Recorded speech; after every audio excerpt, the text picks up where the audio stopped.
Ndewo, aha m bụ Ijeọma Kubu, onye na-akwado gị n'ịsụ Igbo. Jisie ike na-asụ Igbo. Taa anyị ga-emekwa ihe anyị mere mbụ ịjụ ka ebe. We continue with what we did last time, which is how to ask where. This time we're going to be asking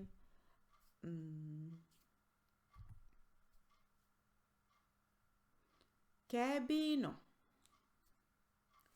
Ka ebe ị nọ. So this is, where are you? Ka ebe ị nọ. Ka ebe ị nọ. Okay? M nọ n'ụlọ.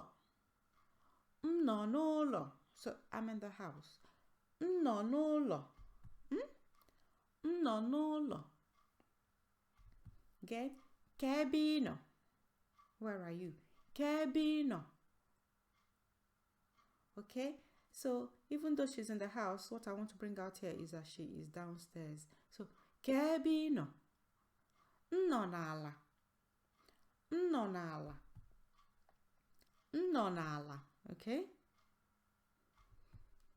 Ka ebe ị nọ. Where are you? Ka ebe ị nọ. M nọ n'elu. M nọ n'elu.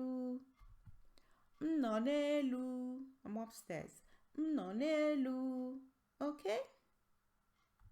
Ka ebe ị nọ.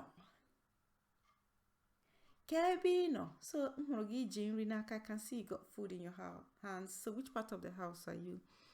Ka ebe ị nọ. M nọ n'usekwu. M nọ n'usekwu. Okay? M nọ n'usekwu. Okay? Ọ bụrụ na iso anyị mee last ihe onyonyo anyị mere, ị ga-ahụ na o yiri ibe ya. It's similar. M nọ n'usekwu. Oh? Ka ebe ị nọ. Where are you? Ka ebe ị nọ. M nọ n'ezi. M nọ n'ezi. I'm outside. M nọ n'ezi. Okay? M nọ n'ezi. Ịnụla? Oh?